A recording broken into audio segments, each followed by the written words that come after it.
Hey everybody, we are To Kill a Mockingbird chapter 23. We left off dramatically at the end of chapter 22 because that's how we leave off chapters in this book, where Miss Stephanie tells Aunt Alexandra and the children that Bob Ewell found Atticus downtown, spit in his face, and threatened him and said he'd get him back if it took the rest of his life. That is the kind of the end of that chapter. We also got Jem's reaction to that trial, and Jem kind of talking about how it's not fair. And Atticus says, "You're right, it's not." 23. Here we go. This is always interesting. So I want to actually point this out before we start. The whole Bob Ewell spitting in Atticus's face. We don't see that. We don't physically see Bob Ewell doing that. We hear about it secondhand. So never is it. I think it's interesting that Harper Lee chose that way because she doesn't give us the actual incident. We don't see any of that. We just see Atticus's reaction. The actual incident is left to our kind of own visualization, and we see it. We don't see it. We just hear about it. This is what Atticus says. Chapter 23. Important line to start. "I wish Bob Ewell wouldn't chew tobacco," was all Atticus said about it. I could talk just about that line, but I won't. According to Miss Stephanie Crawford, however, Atticus was leaving the post office when Mr. Ewell approached him, cursed him, spat on him, and threatened to kill him. Miss Stephanie, who by the time she had told it twice was there and had seen it all, passing from the jitney jungle she was, Miss Stephanie said Atticus didn't bat an eye, just took out his handkerchief and wiped his face and stood there and let Mr. Ewell call him names wild horses could not bring her to repeat. Mr. Ewell was a veteran of an obscure war. That, plus Atticus's peaceful reaction, probably prompted him to inquire, "Too proud to fight, you nigger-loving bastard?" Miss Stephanie said that Atticus said, "No, too old," put his hands in his pockets, and strolled on. Miss Stephanie said, "You had to hand it to Atticus Finch. He could be right dry sometimes." Jem and I didn't think it was entertaining. "After all, though," I said, "he was the deadest shot in the county one time. He could—" "You know he wouldn't carry a gun, Scout. He ain't even got one," said Jem. "You know, he didn't even have one down at the jail that night. He told me having a gun around is an invitation for somebody to shoot you." There's a little Atticus wisdom there. "This is different," I said. "We could ask him to borrow one." We did, and he said nonsense. Dill was of the opinion that an appeal to Atticus's better nature might work. After all, we would starve if Mr. Ewell killed him. Besides, be raised exclusively by Aunt Alexandra, and we all knew the first thing she'd do before Atticus was under the ground would be to fire Calpurnia. Jem said it might work if I cried and flung about a bit, being young and a girl. That didn't work either. So that was the kids' attempts to get Atticus to carry a gun. But when he noticed us dragging around the neighborhood, not eating, taking little interest in our normal pursuits, Atticus discovered how deeply frightened we were. He tempted Jem with a new football magazine one night. When he saw Jem flip the pages and toss it aside, he said, "What is bothering you, son?" Jem got straight to the point. "Mr. Ewell." "What has happened?" "Nothing's happened. We're scared for you, and we think you ought to do something about him." Atticus smiled wryly. "Do what? Put him under a peace bond?" "When a man says he's going to get you, it looks like he means it." "He meant it when he said it," said Atticus. Jem, see if you can stand in Bob Ewell's shoes a minute. I destroyed his last shred of credibility at that trial, if he had any to begin with. The man had to have some kind of comeback. His kind always does. So if spitting in my face and threatening me saved Mayella Ewell one extra beating, that's something I'll gladly take. He had to take it out on somebody, and I'd rather he be mad at me than at that house full of children out there. Do you understand?" Jem nodded. Okay, notice Atticus's thing here. He says, he puts Jem in his shoes, and he says, "Look, Mr. Ewell had a little credibility anyway. Nobody really liked him or believed him or trusted him. And I, on that stand when he was testifying, I destroyed any last thoughts that that he might have that anybody had any belief in him. And like people like that will lie to hurt others like that, they have to have some kind of comeback. And Atticus is like, so I would rather he went after me than after those innocent children. I can take it. I can stand here. He can spit in my face. He can say things at me. Doesn't hurt me. I can walk away. But if he got that out of him and it saved those kids a beating, it was worth it. A little bit of that sacrifice that he says. And Jem says, yeah, I understand that. I still don't like it, but I understand that. And Alexander entered the room, and Atticus was saying, we don't have anything to fear from Bob Ewell. He got it all out of his system that morning. I wouldn't be so sure of that, Atticus, she said. His kind don't do anything to pay off a grudge. You know how those people are. What on earth could Ewell do to me, sister? Something furtive, said Aunt Alexandra. You can count on that. Nobody has much chance to be furtive in Macomb, Atticus answered. After that, we were not afraid. Summer was melting away, and we made the most of it. Atticus assured us that nothing would happen to Tom Robinson until the higher court reviewed his case, and that Tom Robinson had a good chance of going free, or at least of having a new trial. He was at Enfield Prison Farm, 70 miles away in Chester County. I asked Atticus if Tom's wife and children were allowed to visit, but Atticus said no. If he loses the appeal, I asked one evening, what'll happen to him? He'll go to the chair, said Atticus, unless the governor commutes his sentence. Not time to worry yet, Scout. We've got a good chance. Jem sprawled on the sofa reading Popular Mechanics. He looked up. It ain't right. He didn't kill anybody, even if he was guilty. He didn't take anybody's life. You know rape is a capital offense in Alabama, Atticus said to Jem. Yes, sir, but the jury didn't have to give him death. If they wanted to, they could have given him 20 years. Given, said Atticus. Tom Robinson's a colored man, Jem. No jury in this part of the world is going to say, we think you're guilty, but not very, on a charge like that. It was either straight acquittal or nothing. Jem was shaking his head. I know it's not right, but I can't figure out what's wrong. Maybe rape shouldn't be a capital offense. Atticus dropped his newspaper beside his chair. He said he didn't have any quarrel with the rape statute, none whatsoever, but he did have deep misgivings when the state asked for and the jury gave a death penalty on purely circumstantial evidence. He glanced at me and saw that I was listening and made the words easier. I mean, before a man is sentenced to death for murder, say there should be one or two eyewitnesses. Someone should be able to say, yes, I was there and saw him pull the trigger. But a lot of folks have been hanged on circumstantial evidence, said Jem. I know, and lots of them probably deserved it too, but in the absence of an eyewitness, there's always doubt. Sometimes only the shadow of a doubt. The law says reasonable doubt, but I think a defendant's entitled to the shadow of a doubt. There's always the possibility, no matter how improbable, that he's innocent. Then it all goes back to the jury, Jen. It all goes back to the jury then. We ought to do away with juries. Jem was adamant. Look at Jem trying to solve this problem, right? This global problem. He's older now. He's getting there. And he's like, okay, so if it's rape isn't the problem, if it's the number of years in prison that isn't the problem, if it's the eyewitnesses that's the problem, then we just should get rid of juries. That's it. Get rid of them. Atticus tried hard not to smile, but couldn't help it. You're rather hard on us, son. I think maybe there might be a better way. Change the law.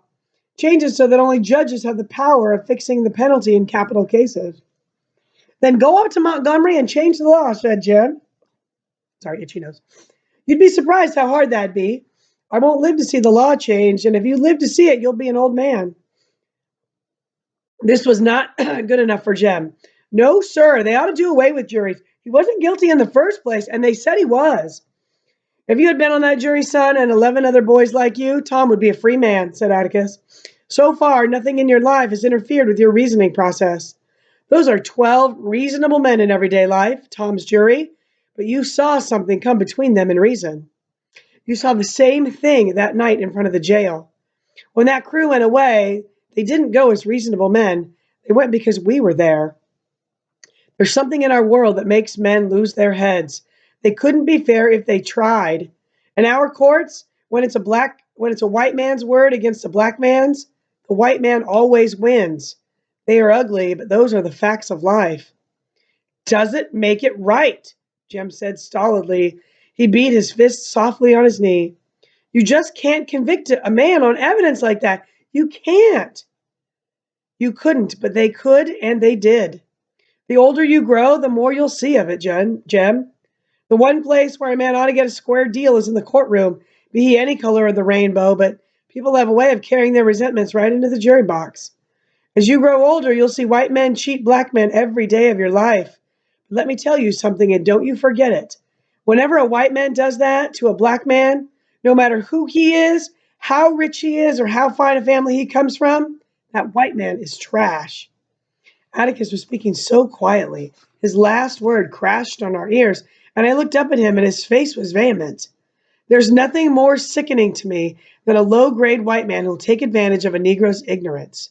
Don't fool yourselves. It's all adding up, and one of these days, we're going to pay the bill for it. I hope it's not in you children's time. I just want to pause there a little bit. Like, those are harsh words. And Atticus, says, and basically what he's saying is that anytime someone takes advantage of someone's disadvantage, that's wrong, right? You have, in this society, white folks have more power than black folks, generally speaking. And anytime someone who has more power takes advantage of that lack of power, Atticus's argument is that's wrong. It's wrong to take advantage of your power just because you have it and just because you can. Um, he also makes a little bit of a prediction about our world, and that is that this is all adding up, and it's going to come. It's going to come to a broil. It's going to come to a point where it isn't quiet anymore, and people are outraged. You can see that in our world. You've seen that.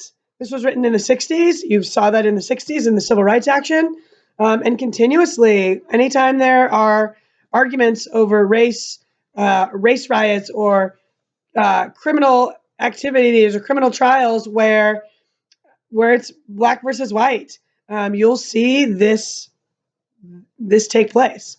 Not always, but you'll see the bubbling of that undercurrent of that racism. Jem was scratching his head. Suddenly his eyes widened. Atticus, he said, why don't people like us and Miss Maudie ever sit on juries? You never see anybody from Macomb on a jury. They all come from out in the woods. Atticus leaned back in his rocking chair. For some reason, he looked pleased with Jem. I was wondering when that would occur to you, he said. There are lots of reasons. For one thing, Miss Maudie can't serve on a jury because she's a woman. You mean women in Alabama can't? I was indignant. This is Scout getting pissed off because she can't be in a jury. I do. I guess it's to protect our frail ladies from sordid cases like Tom's. Besides, Atticus grinned, I doubt we'd ever get a complete case tried. The ladies would be interrupted to ask questions. Jem and I laughed. Miss Maudie on a jury would be impressive. I thought of old Mrs. DeBose in her wheelchair. Stop that rapping, Judge Taylor. I want to ask this man something. Perhaps our forefathers were wise. That's a little bit of sarcasm there. Atticus continued, saying, with people like us, that's our share of the bill. We generally get the juries we deserve. Our stout Macomb citizens aren't interested in the first place. In the second place, they're afraid. They're afraid. Why? Asked Jem. Well, what if, say, Mr. Link Dees has to decide the amount of damages to award? Say Miss Maudie when Miss Rachel ran over her car, say Miss Maudie when Miss Rachel ran over her with her car. Link wouldn't like the thought of losing either lady's business at his store, would he? So he tells the judge he can't serve on the jury because he doesn't have anybody to keep a store for him while he's gone. So the judge excuses him. Sometimes excuses him wrathfully, angrily. What make him think either one of them would stop trading with him, I asked. Jem said Miss Rachel would. Miss Maudie wouldn't, but a jury's vote is secret, Atticus. Our father chuckled. You've many more miles to go, son. A jury's vote is supposed to be secret. Serving on a jury forces a man to make up his mind and declare himself about something. Men don't like to do that. Sometimes it's unpleasant. Tom's jury sure made up its mind in a hurry, Jem muttered. Atticus' fingers went to his watch pocket. No, it didn't, he said, more to himself than to us. That was the one thing that made me think, well, this may be the shadow of a beginning. That jury took a few hours. An inevitable verdict, maybe, but usually it takes him just a few minutes. This time, he broke off and looked at us. You might like to know that there was... Oh, my Lord, my dog is barking. Rocky! No barking, please. Thank you. This time he broke off and looked at us. You might like to know that there was one fellow who took considerable wearing down. In the beginning, he was raring for an outright acquittal. Who? Jem was astonished. Atticus's eyes twinkled. It's not for me to say, but I'll tell you this much. He was one of your old Sarum friends. One of the Cunninghams? Jem yelped. One of... I didn't recognize any of them. You're joking. He looked at Atticus from the corner of his eyes. One of their connections. On a hunch, I didn't strike him. Just a hunch. I could have, but I didn't. Golly Moses, Jem said reverently. One minute they're trying to kill him, and the next they're trying to turn him loose. I'll never understand those folks as long as I live. Atticus said, you just had to know him. He said the Cunninghams hadn't taken anything off of anyone or anybody since they migrated to the New World. He said the other thing about them was once you earned their respect, they were for you tooth and nail. Atticus said he had a feeling, nothing more than a suspicion, that they left the jail that night with considerable respect for the Finch family. Then he too said it took a thunderbolt plus another Cunningham to make one of them change his mind. If we'd had two of them in that jury crowd, we'd have had a hung jury. Jem said slowly, you mean you actually put on the jury a man who wanted to kill you the night before? How could you take such a risk, Atticus? How could you? When you analyze it, there really wasn't any risk. There's no difference between one man who's going to convict and another man who's going to convict, is there? There's a faint difference between a man who's going to convict and a man who's a little disturbed in his mind, isn't there? He was the only uncertainty on the whole list. What relation, what kin was that man to Mr. Walter Cunningham, I asked. Atticus rose, stretched, and yawned. It was not even our bedtime, but we knew he wanted a chance to read his newspaper. He picked it up, folded it, and tapped my head. Let's see now, he droned to himself. I've got it. Double first cousin. How can that be? Two sisters married two brothers. That's all I'll tell you. You figure it out. I tortured myself and decided that if I married Jem and Dill had a sister whom he married, then our children would be double first cousins. Gee Manetti, Jem, I said when Atticus had gone. They're funny folks. Do you hear that, Auntie? Aunt Alexandra was hooking a crochet rug and not watching us, but she was listening. She sat in her chair with her work basket beside it, her rug spread across her lap. Why ladies hooked woolen rugs on boiling nights never became clear to me. I heard it, she said. I remembered the disastrous occasion when I rushed to young Walter Cunningham's defense. Now I was glad I'd done it. Soon school starts. I'm going to ask Walter home to dinner. I planned, having forgotten my private resolve to beat him up the next time I saw him. He can stay over sometimes after school, too. Atticus can drive him back to Old Sarum. Maybe he could spend the night with us sometime. Okay, Jem? We'll see about that, said Aunt Alexandra, a declaration that with her was always a threat, never a promise. Surprised, I turned to her. Why not, Auntie? They're good folks. She looked at me over her sewing glasses. Jean Louise, there's no doubt in my mind that they're good folks, but they're not our kind of folks. Jem says, she means they're yappy, Scout. What's a yap? Tacky. They like fiddling and things like that. Well, I do too. This is an interesting conversation on what good folks means. Don't be silly, Jean Louise, said Aunt Alexandra. Thing is, you can scrub Walter Cunningham till he shines. You can put him in shoes and a new suit, but he'll never be like Jem. Besides, there's a drinking streak in that family a mile wide. Finch women aren't interested in that sort of people. Auntie, said Jem, she ain't 9 yet. She may as well learn it now. Aunt Alexandra had spoken. I was reminded vividly of the last time she had put her foot down. I never knew why. It was when I was absorbed with plans to visit Calpurnia's house. I was curious and interested. I wanted to be her company and see how she lived, who her friends were. I might as well have wanted to see the other side of the moon. This time the tactics were different, but Aunt Alexandra's aim was the same. Perhaps this was why she had come to live with us, to help us choose our friends. I would hold her off as long as I could. If they're good folks, then why can't I be nice to Walter? I didn't say not to be nice to him. You should be friendly and polite to him. You should be gracious to everyone, dear. But you don't have to invite him home. What if he was kin to us, Auntie? Family. The fact is that he is not family to us, but if he were, my answer would be the same. Auntie, Jem spoke up, Atticus says you can choose your friends, but you sure can't choose your family. And they're still family no matter whether you acknowledge them or not. Makes you look right silly when you don't. That's your father all over again, said Aunt Alexandra. And I still say that Jean Louise will not invite Walter Cunningham to this house. If he were her double first cousin once removed, he would still not be received in this house unless comes to see Atticus on business. Now that is that. She had said, indeed not, but this time she would give her reasons. But I want to play with Walter, Auntie. Why can't I? She took off her glasses and stared at me. I'll tell you why, she said. Because he is trash. That's why you can't play with him. I'll not have you around him, picking up his habits and learning Lord knows what. You're enough of a problem to your father as it is. I don't know what I would have done, but Jem stopped me. He caught me by the shoulders, put his arm around me, and led me sobbing in fury to his bedroom. Atticus heard us and poked his head around the door. It's all right, sir, Jem said gruffly. It's not anything. And Atticus went away. Have a chew, Scout. Jem dug into his pocket and extracted a Tootsie Roll. It took a few minutes to work the candy into a comfortable wad inside my jaw. Look how nice Jem's being. Jem was rearranging the objects on his dresser. His hair stuck up behind and down in front, and I wondered if he would ever look like a man's. Maybe if he shaved it off and started over. His hair would grow back neatly in place.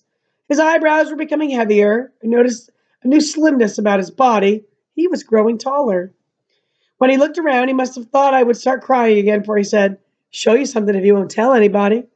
I said what? He unbuttoned his shirt, grinning shyly. Well, what? I said. Well, can't you see it? Asked Jem. Well, no, I said. Well, it's hair. Where?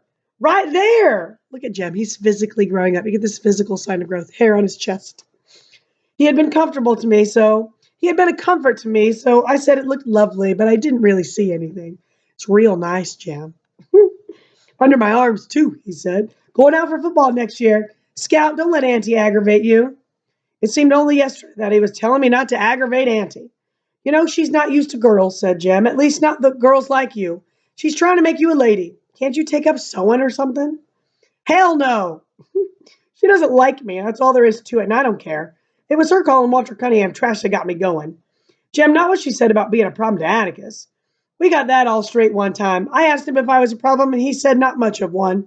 At most, one that he could always figure out, not to worry my head a second about bothering him. Nah, it was Walter. That boy's not trash, Jem. He ain't like the Yules. Jem kicked off his shoes and swung his feet to his bed. He propped himself up against the pillow and switched on the reading light. You know something, Scout? I've got it all figured out now. I've thought about it a lot lately, and I've got it figured out. There's 4 kinds of folks in the world. There's the ordinary kind, like us and the neighbors. Then there's the kind like the Cunninghams, out in the woods. The kind like the Yules, down at the dump. And the Negroes. What about the Chinese and the Cajuns down yonder in Baldwin County? I mean, in Macomb County, Jem continued. The thing about it is, our kind of folks don't like the Cunninghams. The Cunninghams don't like the Yules, and the Yules hate and despise the colored folks. I told Jem if that was so, then why did Tom's jury, made up of folks like Cunningham's, acquit Tom to spite the Yules? Jem waved my question away as being infantile. You know, he said, I've seen Atticus pat his foot when there's a fiddling on the radio, and he loves pot liquor better than any man I ever saw. Then that makes us like the Cunninghams, I said. I can't see why Auntie... No, let me finish, Jem interrupted. It does, but we're still different somehow. Atticus one time said the reason Auntie's so hipped on the family is because we've got background and not a dime to our names. Well, Jem, I don't know. Atticus told me one time the most of this old family stuff's foolishness because everybody's family is just as old as everybody else's. And I said that did include the colored folks and Englishmen, and he said yes. Background doesn't mean old family, Jem said. I think it's how long your family's been reading and writing. Scout, I've studied this real hard, and I think that's the only reason I can think of. Somewhere along when the Finches were in Egypt, one of them must have learned hieroglyphics or two, and he taught his boy, Jem laughed. Imagine Auntie being proud her great-granddaddy could read and write. Ladies pick funny things to be proud of. Well, I'm glad, Scout interrupted. Well, I'm glad he could, or who'd have taught Atticus, and then if Atticus couldn't read, you and me and be in a fix. I don't think that's what background is, Jem. Well, then how do you explain why the Cunninghams are different? Mr. Walter can hardly sign his name. I've seen him. We've just been reading and writing longer than they have. No, everybody's got to learn. Nobody's born knowing. That Walter's as smart as he can be. Love that line. That Walter is as smart as he can be. He just gets held back sometimes because he has to stay out and help his daddy. Nothing's wrong with him. Nah, Jim, I think there's just one kind of folks. Folks. Jim turned around and punched his pillow. When he settled back down, his face was cloudy. He was going into one of his declines, and I grew wary. His brows came together, his mouth became a thin line. He was silent for a while. That's what I thought too, he said, at last. When I was your age, if there's just one kind of folks, why can't they all get along with each other? If they're all alike, then why do they go out of their way to despise each other? Scout, I think I'm beginning to understand something. I think I'm beginning to understand why Boo Radley stayed shut up inside the house all the time. It's because he wants to stay inside. Whew, got a little there. This interesting discussion about who's a good person and who's not a good person and why, and how that hierarchy works through the eyes of these children. And Scout says, no, there's four. Or no, Jem says, no, there's four. And then Scout says, no, there's one. And Jem is like, well, wait a second. I thought there was one too, but I saw this at the courthouse and that's not right. And he's like, if there's only one kind of folks, why the hell can't they just be nice to each other? And then Jem circles back to Boo Radley and he says, wait a second. I get it. Like, Boo Radley stays inside because of this cruelty, because people are cruel to each other. And if he came outside, they would probably be cruel to him. So maybe he just chooses to not be part of it. That was chapter 23. See you for 24.